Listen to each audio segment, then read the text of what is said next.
76 million baby boomers are at the age when they are considering retirement. In fact, some of you watching right now are either retired or looking forward to retirement. I am already looking forward to retirement, so you understand where I'm coming from.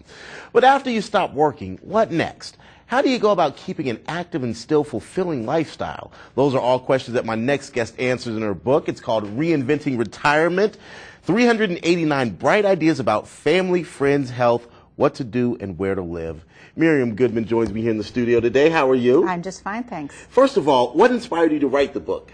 Well, I looked around and I saw people, friends of mine were retiring, and they didn't know what to do with themselves. They had a lot of anxiety about retirement, and I thought, this is something we're told to look forward to our whole life, and all of a sudden there's a great deal of fear involved with retirement. And it doesn't have to do with how much money you've saved. It has to do with what are you going to do with yourself every day. Before we get more to the book, let me ask you kind of a philosophical question.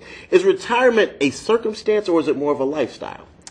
It depends on how you choose it. I mean, for some people it's a circumstance because they're forced out of the job because of an age limit, or because they basically want younger people in that position, but they might be able to find other work if work is what they want to do. Somebody can go to a next career, work part-time, fewer hours, something like that.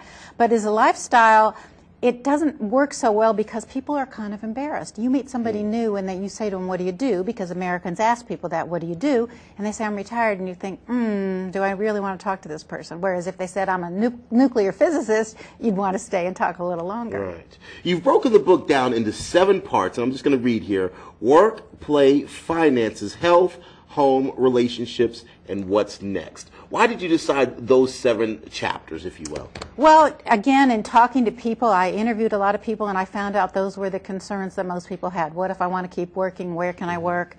The play was very important because we're such a work-oriented society that people don't really know how to play anymore. And who are you going to play with? And I make a joke that sometimes wives have to make play dates for their husbands because they don't know where to go out and meet people. Most of their friends were people they knew from work. What did you find was the most important thing that retirees were looking forward to in retirement?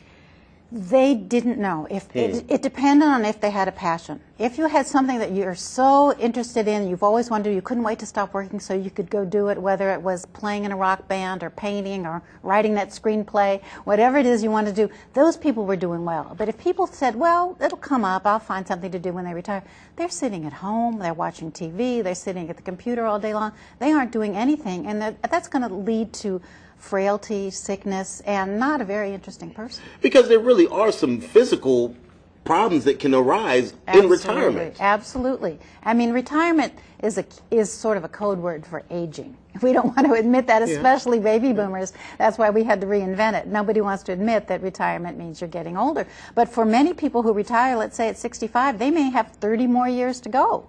Well, what are they going to do? I mean, if you play golf, you can't play golf every single day. Sometimes it does rain.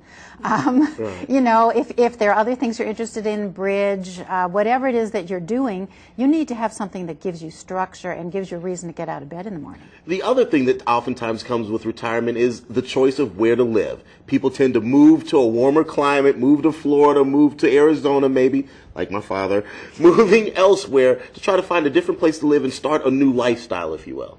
Well, you know, people are doing that, but even people who build retirement communities have taken into account the fact that this generation is more active.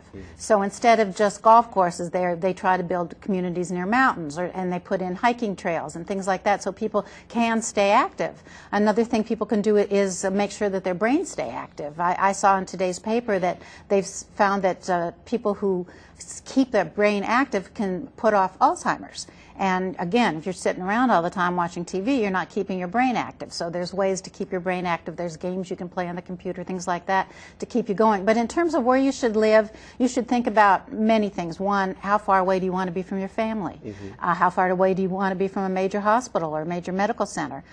Is there an airport nearby? So that if you do have to go someplace quickly, you can get there. These are things to consider when you retire. And this book really is kind of like a workbook, if you will, to kind of help people make those decisions and kind of spark the thinking so they can really make some educated choices about retirement. Absolutely. And it's lighthearted and jazzy and, you know, easy to read. It's not the kind of thing you sit down and read and you're so depressed when you're finished like you do with the retirement books about have you saved enough. So this is something to go to a certain topic, look at it for a while, give yourself some ideas and move on.